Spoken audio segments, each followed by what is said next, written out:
Ini adalah contoh dari FCFS. Pertama, lihat tabel terdapat arrival time, burst time, waiting time, dan turnaround time. Terdapat 5 antrian proses, yaitu P1, P2, P3, P4, dan P5. Yang ditanyakan adalah waiting time dan turnaround time. Cara mencari waiting time, yang pertama P1. Waiting time P1 sama dengan 0 karena waktu tiba P1 itu di 0. P2 sama dengan 5 karena waktu tiba P2 ada di 3. Sedangkan lama eksekusi P1 8.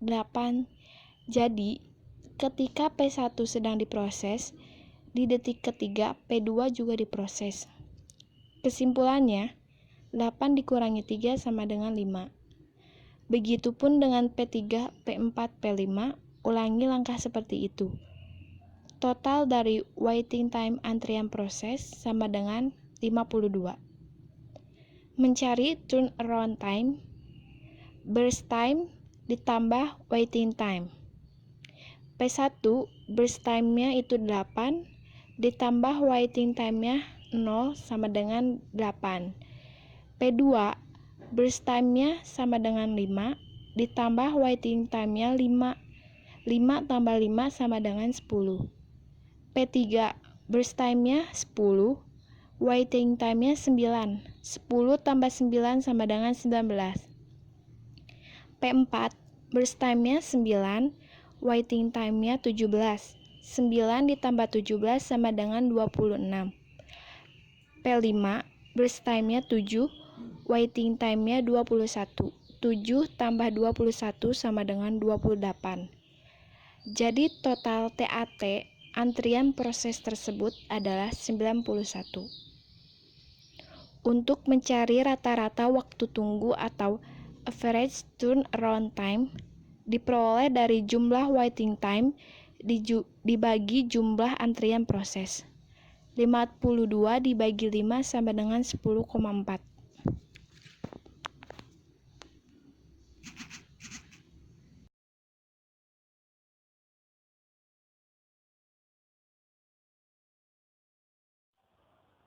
SJF, Shortest Job First, mendahulukan proses dengan burst time terkecil. Yang kami simulasikan di sini adalah shortest job first preemptive. Jika ada proses misal P1 yang datang pada saat P0 sedang dijalankan, maka akan dilihat burst time P1. Jika burst time P1 lebih kecil dari sisa burst time P0, maka CPU ganti dialokasikan untuk P1, biasa disebut dengan shortest remaining time first. Data proses yang dituliskan pada sebuah tabel.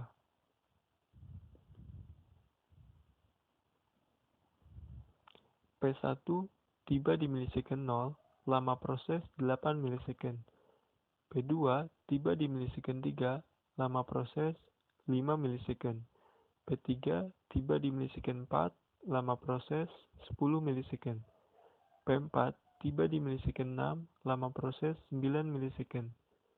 P5 tiba di milisecond 11, lama proses 7 milisecond.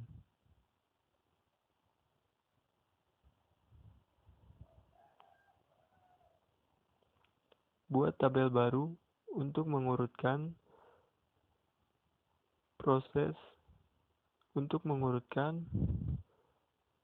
dari proses dengan burst time paling kecil.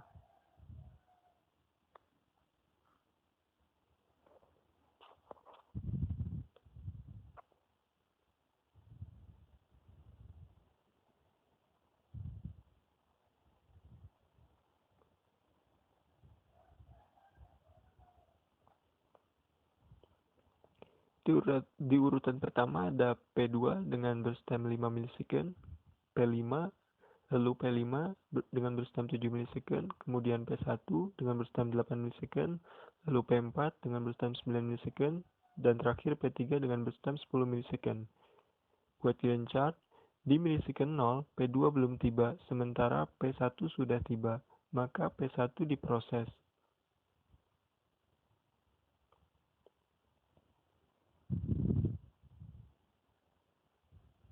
Di milisecond 3, P2 tiba, akan dilihat apakah burst time P2 lebih kecil dari sisa burst time P1. Burst time P2 adalah 5 milisecond, sedangkan sisa burst time P1 juga 5 milisecond, maka P1 tetap dilanjutkan. Di milisecond 4, P3 tiba, akan dilihat apakah burst time P3 lebih kecil dari sisa burst time P1. Burst time P3 10 milisecond, sementara sisa burst time P1 adalah 4 milisecond, maka P1 tetap dilanjutkan. Di milisecond 6, P4 tiba, akan dilihat apakah burst time P4 lebih kecil dari sisa burst time P1.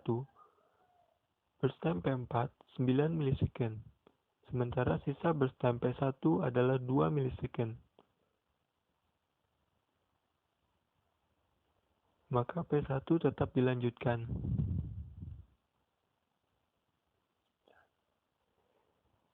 P1 selesai di milisecond 8.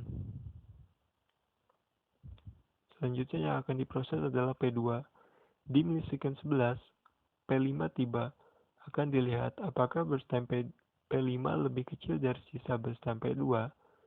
Burst time P5 adalah 7 milisecond, sementara sisa burst time P2 2 milisecond, maka P2 dilanjutkan.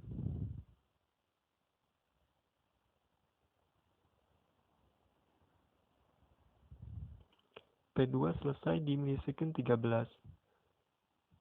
Yang akan diproses selanjutnya adalah P5. P5 selesai di milisecond 20.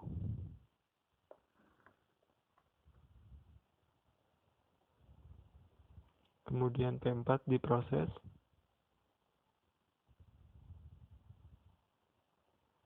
Selesai di milisecond 29.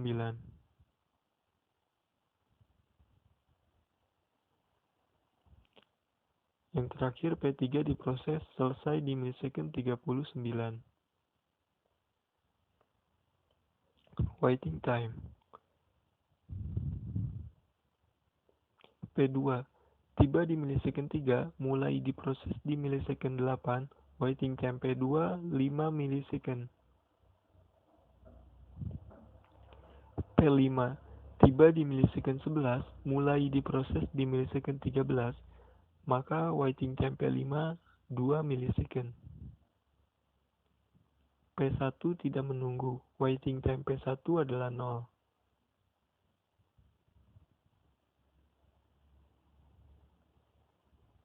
P4 tiba di milisecond 6, mulai diproses di milisecond 20, waiting time P4 14 milisecond. P3 tiba di milisecond 4, mulai diproses di milisecond 29, waiting time P3 25 milisecond. Masukkan data waiting time yang didapat pada tabel.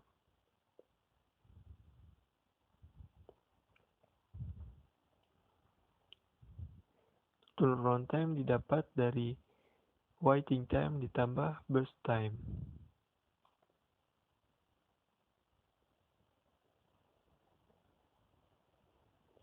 Total waiting time 46 milisecond, total turnaround time 85 milisecond. Average waiting time yang didapat 9,2 milisecond. Average turnaround time yang didapat 17 milisecond.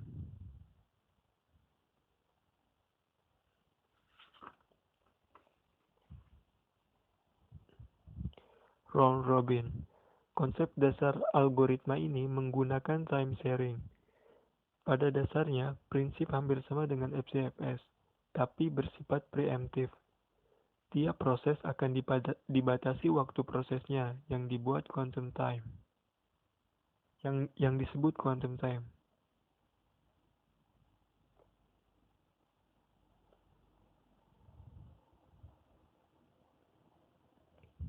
Data proses yang ditulis pada sebuah tabel.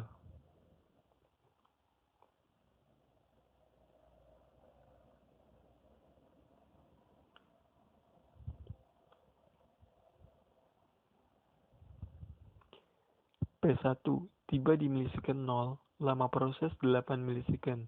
P2 tiba di milisecond 3, lama proses 5 milisecond.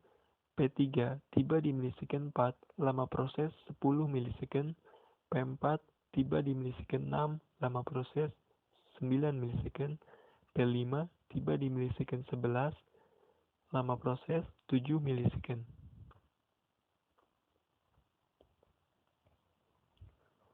Dengan quantum time 3 milisecond. Buat grand chart, di milisecond 0, P1 mulai diproses. Di sela di milisecond 3, kemudian P2 diproses. Di sela di milisecond 6, P3 diproses.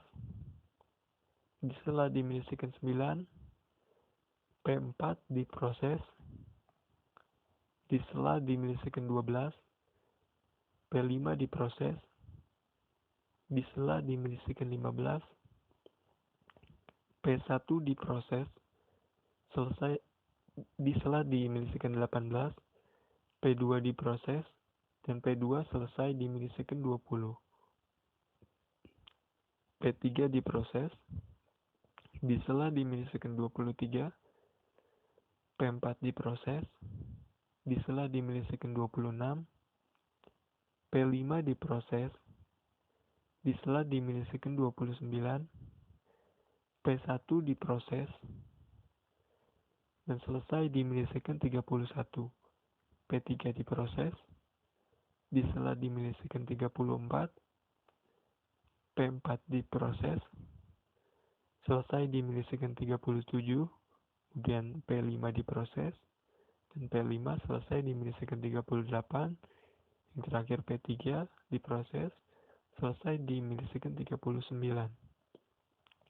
Waiting time P1 pertama tidak menunggu, kemudian di sela di milisecond 3, mulai diproses di milisecond 15, di sela kembali di milisecond 18, mulai diproses kembali di milisecond 29. Waiting time P1 23 milisecond.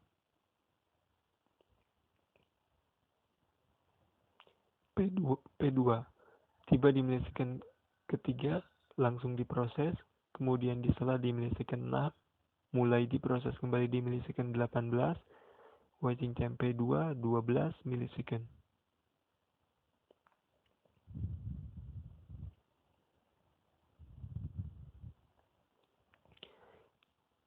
P3 tiba di milisecond 4, mulai diproses di milisecond 6, di sela di milisecond 9, mulai diproses kembali di milisecond 20, di sela kembali di milisecond 23, mulai diproses kembali di milisecond 31, di sela kembali di milisecond 34, mulai diproses kembali di milisecond 38, waiting time P3 25 milisecond. P4 tiba di milisecond 6, mulai diproses kembali di milisecond 9, di sela di milisecond 12, mulai diproses di milisecond 23, di sela kembali di milisecond 26, mulai diproses kembali di milisecond 34, waiting time P4 22 milisecond. P5 tiba di milisecond 11, mulai diproses di milisecond 12, di sela di milisecond 15, mulai diproses kembali di milisecond 26, di sela kembali di milisecond 29, mulai diproses kembali di milisecond 37, waiting time P5 20 milisecond. Masukkan data waiting time yang didapat pada tabel.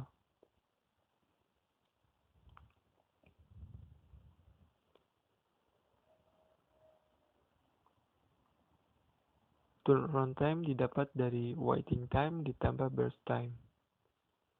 Total dari waiting time adalah 102 milisecond. Total turnaround time 141 milisecond. Average waiting time yang didapat 20,4 milisecond. Average turnaround time yang didapat 28,2 milisecond. PS. Priority scheduling. Tiap proses diberi skala prioritas. Jika beberapa proses memiliki prioritas yang sama, akan digunakan algoritma FCFS. Prioritas meliputi waktu, memori yang dibutuhkan, banyaknya file yang dibuka.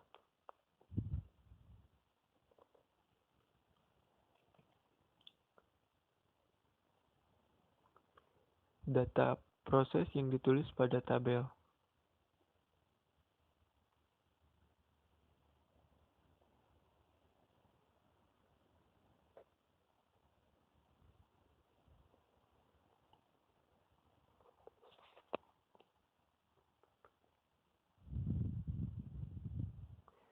Semua waktu tiba sama, tiba diminuskan 0.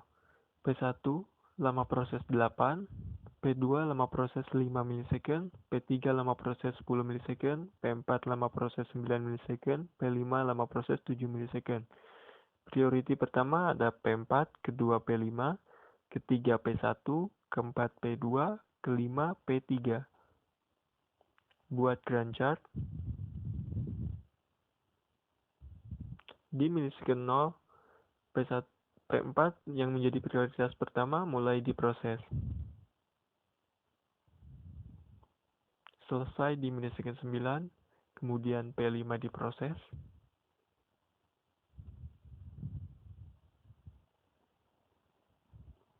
Selesai di milisecond 16, kemudian P1 diproses.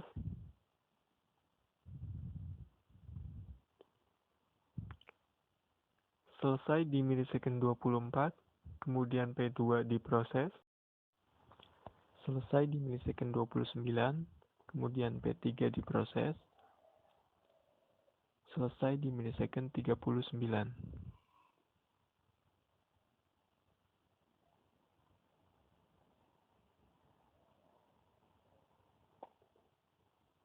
Untuk waiting time, kita dapat langsung lihat pada Gantt chart.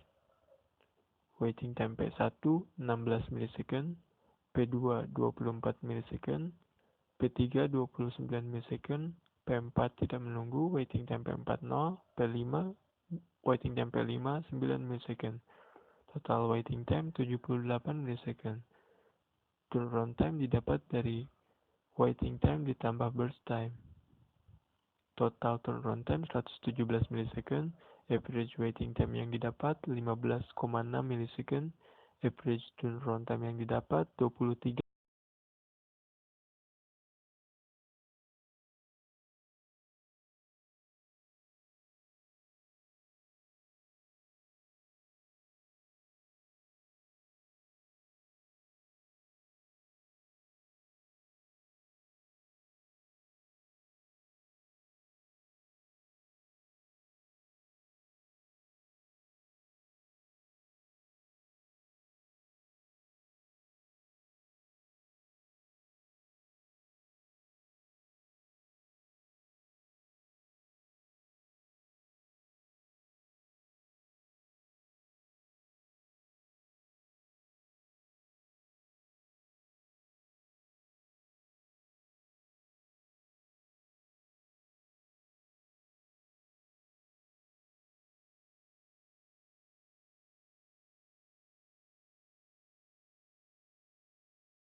Jadi kesimpulannya, yang pertama FCFS atau first come first serve, waiting time rata-ratanya cukup lama. Terus proses-proses menunggu lama satu proses besar yang sedang dieksekusi oleh CPU. Yang kedua SJF atau short job first, yaitu proses yang mempunyai burst time yang besar akan memiliki waiting time yang besar pula, karena yang dieksekusi terlebih dahulu adalah proses dengan burst time yang lebih kecil. Yang ketiga, round robin, adanya keseragaman waktu. Jika quantum time sangat besar, maka switching yang terjadi akan semakin sedikit, seperti FCFS tadi. Jika quantum time terlalu kecil, maka switching yang terjadi akan semakin banyak, sehingga banyak waktu yang terbuang. Yang keempat, yaitu PS atau priority scheduling, dapat terjadi proses dengan prioritas yang rendah memiliki kemungkinan untuk tidak dieksekusi